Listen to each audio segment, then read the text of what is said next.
नमस्कार दोस्तों, कैसे हो आप सब। आज हम जानेंगे दीपक स्पिनर्स शेयर टारगेट 2024, 2025 और 2030 के बारे में। आखिर इन सालों में इस शेयर की वैल्यू कहां तक जा सकती है और क्या हमें कंपनी में निवेश करना चाहिए, अगर करना चाहिए तो कितनी मात्रा में करना ठीक रहेगा। तो दोस्तों, इन सब चीज़ों को जानने के लिए हमें कंपनी कुछ ज़रूरी चीज़ों को देखना होगा जो कि निवेशकों के लिए काफ़ी इंपॉर्टेंट रहती है। तो चलिए फटाफट से कंपनी के पिछले 5 सालों को एक बार देख लेते हुए कंपनी ने कितना क्या परफॉर्मेंस दिया है, उसके हिसाब से जो ये टारगेट वैल्यू आपको निकालने में आसानी होगी। तो चलिए सबसे पहले है कंपनी की प्रोफाइल। यहाँ पे कंपनी आपको सब जनरल चीज़ें मिल जाएगी। कंपनी का वो सेक्टर है टेक्सटाइल है। कंपनी का स्टॉक रैंक आपको देखने मिल जाएगा। मार्केट का वैल्यू है 169 करोड़ के आसपास और कंपनी यहाँ पे वेबसाइट दी हुई है। तो दोस्तों, अभी हम सबसे जो स्पेशल चीज़ करेंगे, कंपनी के शेयर की टारगेट वैल्यू पर ही फोकस करते हुए इस वीडियो को बनाएंगे। तो देखिए, सबसे पहले उसके लिए हमें पिछले 5 सालों के शेयर की कीमत में बड़े बदलाव को देखना होगा।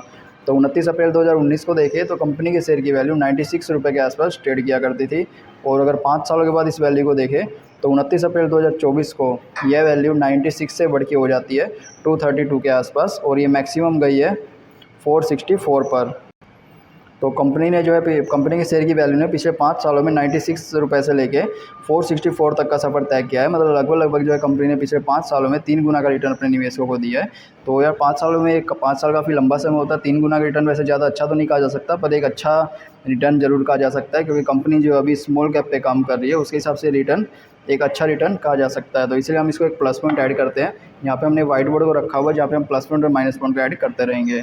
उसके बाद जो है हम कंपनी की फाइनेंशियल रिपोर्ट को देखेंगे कि कंपनी कितना क्या प्रॉफिट बना रही है पिछले 5 सालों में। तो अगर 2019 में देखें तो कंपनी जो है 481 करोड़ का रेवेन्यू बनाया करती थी और नेट इनकम 13 करोड़ के आसपास बन रही थी। और अगर 2023 में देखें तो रेवेन्यू जो है 481 से बढ़ के 563 हुआ है और नेट इनकम 13 करोड़ से लेके 40 करोड़ हुई है। तो अगर इसमें देखें तो यार रेवेन्यू में ज़्यादा कुछ बढ़ोतरी देखने नहीं मिली है, ठीक है, थोड़ी बहुत बढ़ोतरी हो रही है। पर अगर नेट इनकम को देखें, जो कंपनी का प्रॉफिट है वो ज़्यादा बढ़ चुका है, जो कि एक अच्छा संकेत है निवेशकों के लिए। तो हम इसको ओवरऑल चीज़ को देखते हुए इसको एक और प्लस पॉइंट दे सकते हैं, क्योंकि कंपनी जो है फाइनेंशियल रूप से स्ट्रॉन्ग होती हुई देखी जा सकती है, अच्छा प्रॉफिट बनाते हुए आगे बढ़ रही है। उसके बाद है पिछले कुछ सालों में कंपनी की संपत्ति में होने वाले फेरफार। कंपनी की संपत्ति यानी जो कंपनी के एसेट्स होते हैं जिसकी मदद से कंपनी अपने रेवेन्यू को बनाती है, जैसे इंडस्ट्रियल व्हीकल हो गए, कंपनी के ऑफिस हो गए, कारखाने वगैरह हो गए। तो उसमें क्या बदलाव हुआ है पिछले 5 सालों में। तो देखिए 2019 में कंपनी के पास 321 करोड़ की संपत्ति थी और अगर 2023 में देखें तो कंपनी के पास 348 करोड़ की संपत्ति रही हुई है। तो इसमें लगभग जो ज़्यादा बढ़ोतरी देखने नहीं मिली। और अगर इन सालों को देखें तो इसमें भी थोड़ी बहुत गिरावट देखने मिली है, जो कि एक अच्छा संकेत नहीं है निवेशकों के लिए, क्योंकि अगर कंपनी की संपत्ति में गिरावट हो रही है तो इससे कंपनी के रेवेन्यू सोर्स भी गिरने के चांसेस हो सकते हैं। तो इसको हमने एक माइनस पॉइंट में रख दिया, क्योंकि कंपनी के एसेट्स जो है उसमें लगातार गिरावट देखी जा सकती है। उसके बाद हम देखेंगे पिछले कुछ सालों में कंपनी के द्वारा दिया गया डिविडेंड। तो क्या कंपनी अपने निवेशकों को डिविडेंड का लाभ दे रही है? नहीं। तो अगर इसको देखें तो कंपनी 2023 में, 22 में, 21 में, 20 में और 19 में भी डिविडेंड दिया होगा। 19 में भी देख लेते हैं, ये पेज के पीछे। तो देखिए कंपनी ने 2019 में भी डिविडेंड दिया है और दिए गए डिविडेंड की आप वैल्यू भी यहाँ पे देख सकते हो, 2-2.5 रुपये के आसपास, 2 रुपये और 1.5 रुपये के आसपास कंपनी ने डिविडेंड को दिया है। तो यार भले डिविडेंड कम है पर ये एक अच्छा संकेत है, क्योंकि अगर कंपनी लगातार थोड़ा ही सही पर डिविडेंड दे रही है लगातार, तो ये कंपनी के ज़्यादा प्रॉफिटेबल होने की ओर भी संकेत करते हैं, जो कि एक प्लस पॉइंट है। उसके बाद हम देखेंगे कंपनी का शेयर होल्डिंग पैटर्न की कंपनी में कौन कौन से इन्वेस्टर रहे हुए हैं। सबसे पहले आता है टोटल प्रमोटर होल्डिंग, यानी कंपनी ने खुद के शेयर में की गई होल्डिंग। कंपनी ने अपने शेयर की 45% की होल्डिंग अपने पास रखी हुई है, जिसमें से किसी भी प्रकार से कंपनी ने ये होल्डिंग को बैंक में नहीं रखा हुआ है गिरवी। तो ये एक अच्छा संकेत है। उसके बाद है म्यूचुअल फंड के द्वारा 0.0% की होल्डिंग की गई है, जो कि लगभग ना के बराबर रही हुई है। ये एक अच्छा संकेत नहीं है। विदेश फिर उस भारत के जो बड़े इन्वेस्टर होते हैं उनके द्वारा 0% की होल्डिंग की गई है।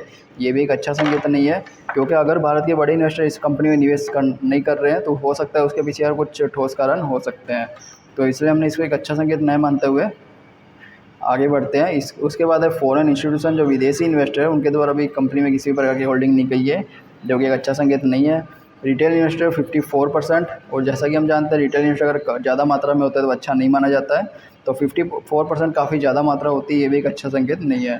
तो दोस्तों ओवरऑल शेयर होल्डिंग पैटर्न को देखें तो कंपनी के पास 45% की होल्डिंग है, ये सिर्फ अच्छा संकेत है और बाकी हम इसको अच्छा संकेत में नहीं गिन सकते। इसलिए ओवरऑल चीज़ को देखते हुए हम इसको एक माइनस पॉइंट देंगे। तो इसको हमने एक माइनस पॉइंट दे दिया है। उसके बाद हम कंक्लूजन में कंपनी वाले कुछ ज़रूरी चीज़ें देख लेते हुए कंपनी कितनी चीज़ों से रेवेन्यू बना रही है और कंपनी की शुरुआत वगैरह जो है कब हुई थी, जो कि ये भी निवेशकों के लिए एक ज़रूरी जानकारी होती है। तो चलिए फटाफट शॉर्ट में देख लेते हैं। कंपनी की जो शुरुआत है 1982 के साल में हुई थी। यह कंपनी भारत के चंडीगढ़ में स्थित है। कंपनी के द्वारा मुख्य रूप से जो है डाइड सिंथेटिक यार्न में काम किया जाता है। कंपनी के द्वारा विदेशों में भी बड़ी मात्रा में प्रोडक्ट्स को एक्सपोर्ट किया जा रहा है, जिसमें ये विदेशों के नाम भी आप देख सकते हो, middle east, Turkey, Belgium, USA वगैरह में कंपनी अपनी प्रोडक्ट्स को सप्लाई करती है। कंपनी के प्रोडक्ट्स को देखें तो इसलिए सोप प्लस पॉलिस्टर, 100% एक्राइलिक, 100% विस्कोकोस। अगर आप टेक्सटाइल लाइन में आपको थोड़ी बहुत जानकारी भी होगी तो आप इन सब चीज़ों को समझ पाएंगे। ये कंपनी की जो है प्रोडक्ट्स रही हुई है। ठीक है, अगर हम प्लस पॉइंट माइनस पॉइंट की बात करें तो इसमें हमें 3 प्लस पॉइंट देखने मिले, 2 माइनस पॉइंट देखने मिले, जो कि यार ये निवेशकों के लिए एक अच्छा संकेत नहीं है। और इन सब चीज़ों को देखते हुए आपको इसमें निवेश करना एक बेहतर विकल्प हो सकता है निवेश करने के लिए। और इसके अलावा जैसे हमें कंपनी के बारे में अपडेट मिलती रहेगी, हम आपके साथ भी अपडेट करते रहेंगे। इसलिए चैनल को सब्सक्राइब करें, वीडियो को लाइक करें। तो चलिए मिलते हैं नेक्स्ट वीडियो में।